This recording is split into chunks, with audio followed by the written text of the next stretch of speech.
Welcome to exam विवेचना। तो दोस्तों, जैसा कि आप लोगों को पता है, आज हिमाचल प्रदेश में पीजीटी के जो एग्ज़ाम थे उसी के अंतर्गत पहला पीजीटी का एग्ज़ाम हुआ था। ठीक है, तो आज हुआ था एचपी पीजीटी हिंदी का एग्ज़ाम। ठीक है, इसी तरह से आगे आपके दूसरे एग्ज़ाम भी होंगे। अभी फिजिक्स का आने वाला है, उसके पश्चात केमिस्ट्री, फिर इकोनॉमिक्स आने वाले हैं ये एग्ज़ाम।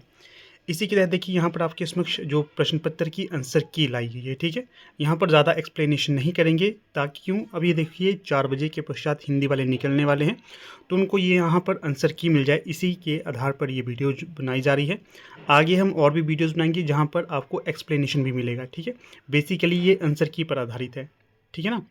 तो देखिए, यहाँ पर ये हमारे निजी प्रयास है। अगर कहीं पर आपको लगता है कि किसी प्रश्न का उत्तर गलत दिया गया है, तो आप बेझिझक कमेंट करिएगा। हाँ, अगर आपको उत्तर कन्फर्म आता है तभी आप उत्तर देना, नहीं तो ऐसे देखिए भ्रमित हो जाते हैं बच्चे जो कमेंट देख के।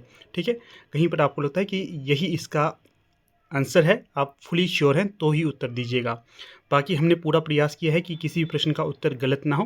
कहीं पर अगर हमें द्वंद्व लगता है, कहीं पर अगर हमें लगता है कि ये प्रश्न का उत्तर नहीं होना चाहिए, तो हमने कमेंट भी कर दिया है, हमने आप पहले ही आपको बता दिया है। यहाँ पर हम पहले करेंगे इंग्लिश सेक्शन को। तो देखिए, तो इसमें जो इंग्लिश सेक्शन में जो पहला है, जेवी फॉल द चेयर्स, इसमें क्या आएगा? सी, डी ऑफ। दूसरा क्वेश्चन है, इसमें जो one should do dash duty, इसमें होगा वंस, ए। अगला जो तीसरे क्वेश्चन का आंसर होगा, तो वो हो जाएगा आपका सक्सेस। चौथे प्रश्न का जो सही उत्तर हो जाएगा, तो इसका क्या होगा? इंडिफरेंसेस। और फिफ्थ का जो सही हो जाएगा यहाँ, तो वो हो जाएगा the fraud cases have been. Fifth का सी हो जाएगा, फिफ्थ का आपका सी। सिक्स का क्या होगा?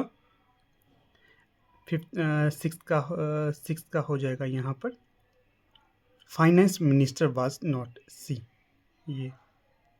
और सेवन्थ का हो जाएगा बी। और एट्थ का क्या होगा? एट्थ का हो जाएगा आपका डी। और नाइन्थ का क्या होगा? नाइन्थ का होगा डी, वेरी डिफिकल्ट। 10 का फेयर एंड स्क्वायर, तो इसका जो 10 का हो जाएगा ई।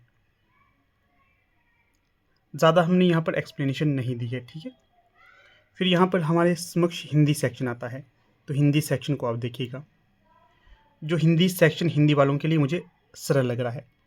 यहाँ पर आपको जो हमें सीरीज़ आई है ये भी बता देता हूँ। सीरीज़ है ये ए सीरीज़ वाले सेम इसी तरह से देखिएगा अपने उत्तर। बाकी की जो दूसरी सीरीज़ वाले हैं वो अपने हिसाब से चेक कर लेना अपने आंसर। ठीक है, तो हमने पूरी कोशिश की है कि आपको गलत उत्तर ना मिले। ठीक है, फिर भी कल कहीं लगता है तो आप बता दीजिएगा। तो यहाँ पर जो पर्यायवाची शब्द एक समान थे, तो वो था विकल्प बी। अगला प्रश्न 12 है, इसमें क्या दिया गया है? रचना अपने मित्र को उपहार भेजेगी, ये कर्म कारक के हिसाब से सही होगा, सी। अगला है सचिन आता होगा, वाक्य का काल है। सचिन आता होगा, ये कैसा है? होगा एक तरह से भविष्य को बता रहा है ना, ये आता होगा। ठीक है, तो सामान्य भविष्य है यहाँ पर, सी। अगला प्रश्न है 14, इसमें क्या पूछा गया है? निम्नलिखित में से निश्चित संख्यावाचक विशेषण का भेद नहीं है, तो यहाँ पर जो सही विकल्प होगा, तो हो जाएगा आपका परिमाण बोधक, डी।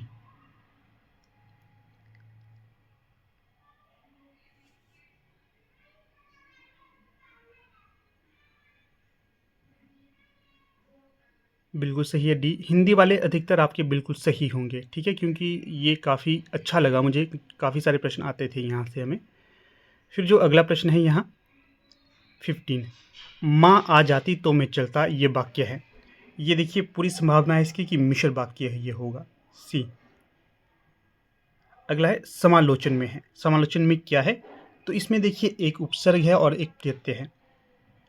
अगर जब ऑफिशियल आंसर की आएगी फिर भी हम आपके साथ इसे डिस्कस करेंगे, ताकि आगे की परीक्षाओं के लिए आपको ये फ़ायदा दे। व्याकरण की दृष्टि से उपयुक्त वाक्य है।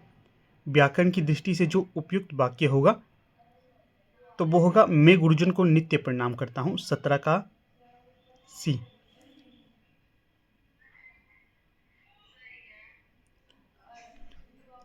अगला देखिए, अगला है 18, कर रहा हूँ ना कर रहा हूँ ना, इस वाक्य में ना क्या अवयव है? ये निश्चय के अर्थ में प्रयुक्त किया गया है। कोई मैं कार्य कर रहा हूँ ना, ये निश्चय है।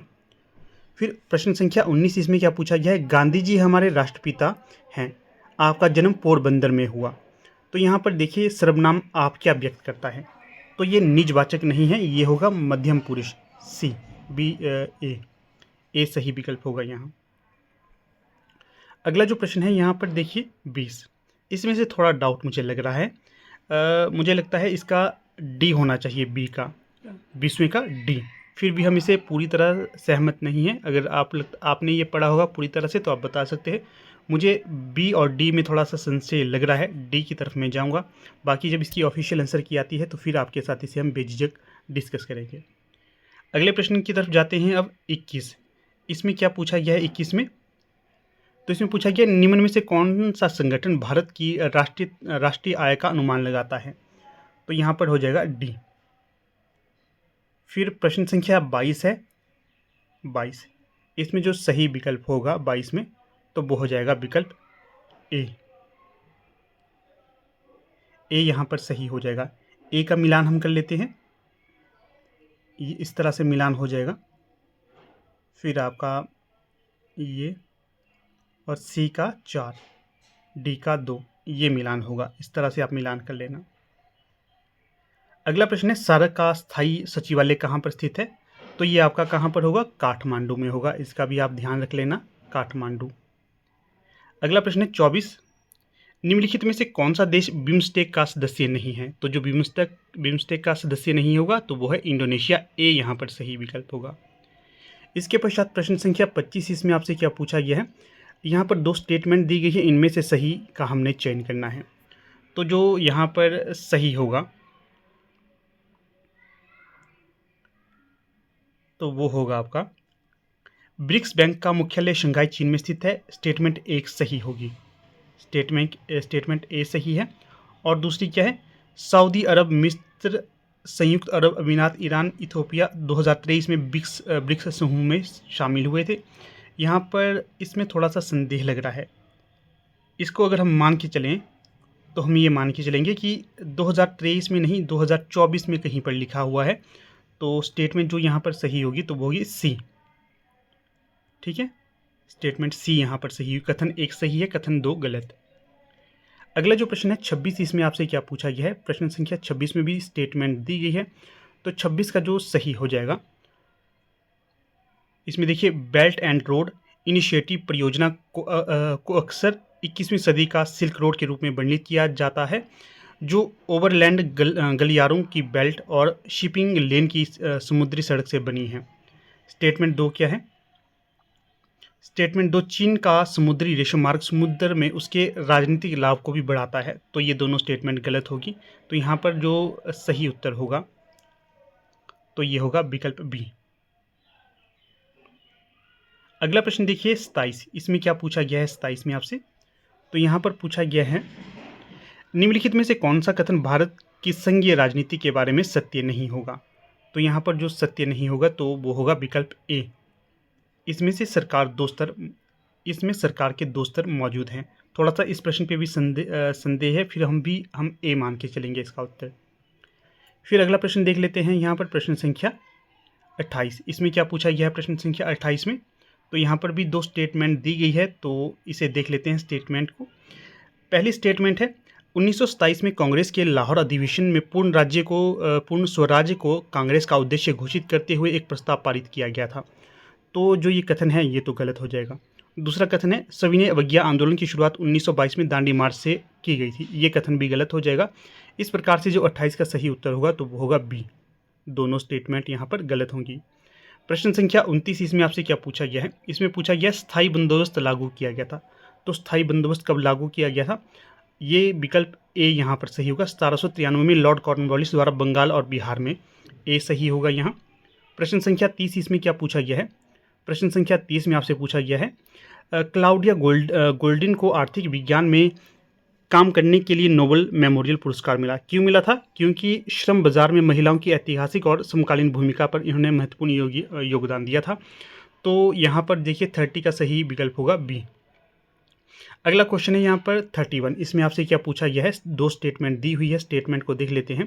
प्रधानमंत्री के इंडिया टेक्ड विजन का लक्ष्य भारत को दुनिया में सबसे तेज़ी में बढ़ती नवप्रवर्तक अर्थव्यवस्था बनाना था, तो ये तो गलत होगा। ठीक है।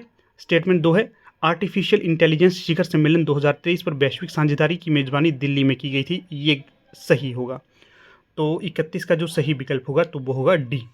अगले प्रश्न की तरफ चलते हैं। 32। इसमें क्या पूछा गया है, प्रधानमंत्री मोदी के नेतृत्व वाली एनडीए सरकार द्वारा कौन सी नीति शुरू नहीं की गई है, तो जो शुरू नहीं की गई है तो वो होगा आपका राष्ट्रीय नवप्रवर्तन परिषद की स्थापना। बाकी तीनों योजनाएं इनके द्वारा शुरू की गई थी, RKVY, रफ्तार, स्टार्टअप इंडिया, अटल इनोवेशन मिशन, ये तीनों की गई थी।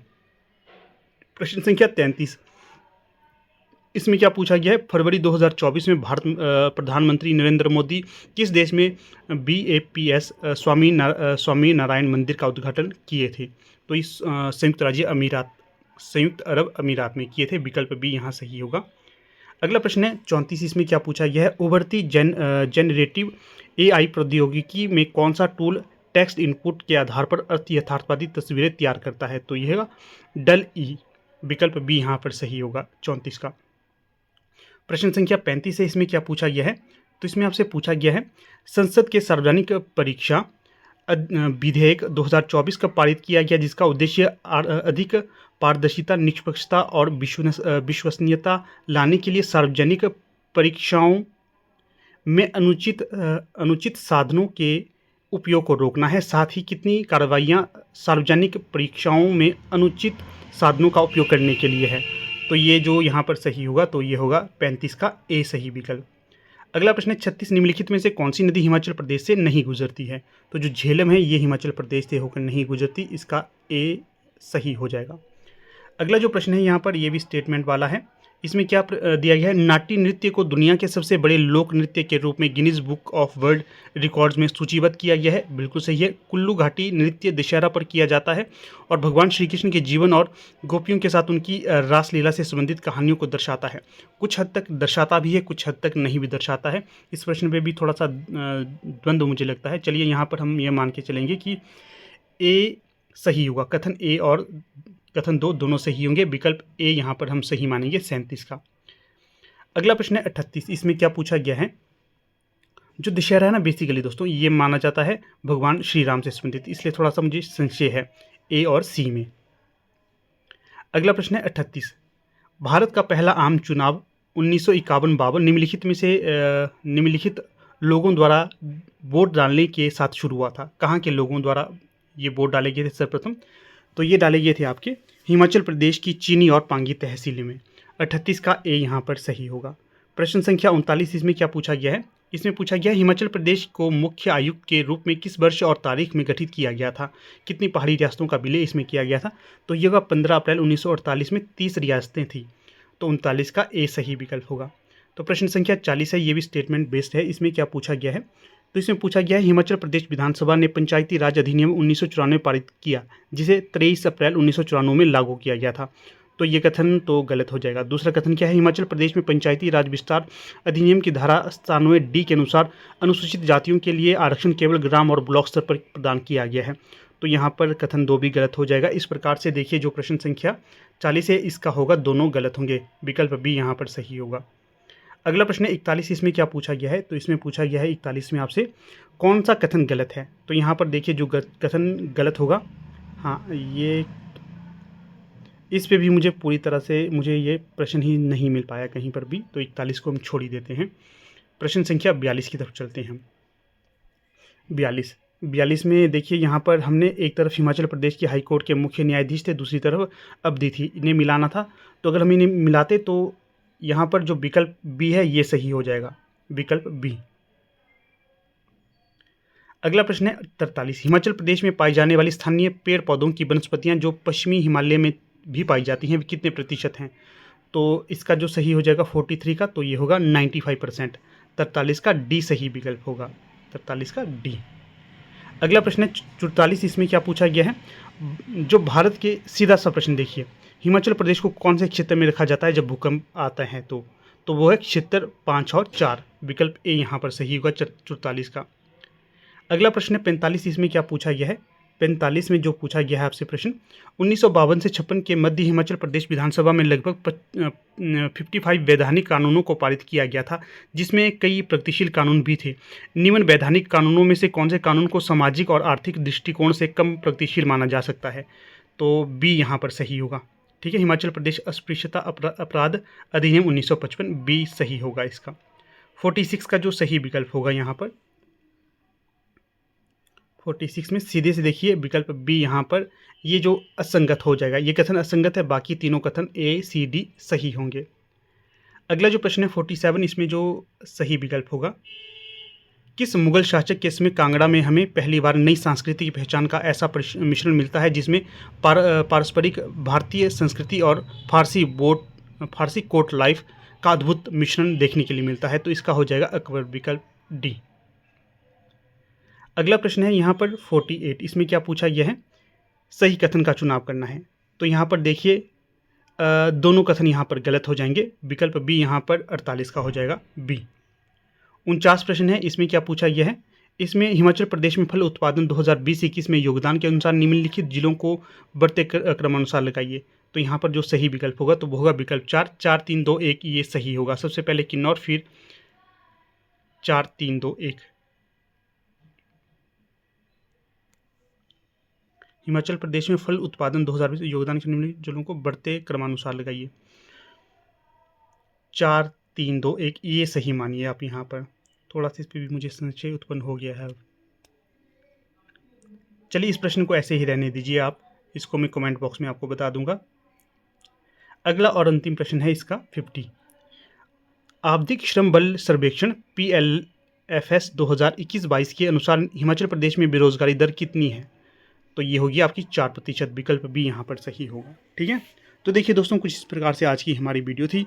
इसमें मैंने आपको जो जीके सेक्शन था वो हिंदी सेक्शन, हिंदी इंग्लिश ये करवाए। ठीक है, वैसे तो हमारा पूरा प्रयास था कि यहाँ पर आपको गलत उत्तर ना दिए जाए, फिर भी कहीं पर लगे तो आप बेझिझक कमेंट कर लेना, और सभी को अच्छे से जो आगे तैयारी कर रहे हैं आप अच्छे से इन चीज़ों को देखिएगा, किस प्रकार के लेवल आ रहे हैं, तो इसको ध्यान में रखकर आप अपनी तैयारी करिए, अच्छा रहेगा आपको ये अवलोकन। ठीक है, तो ठीक है, धन्यवाद।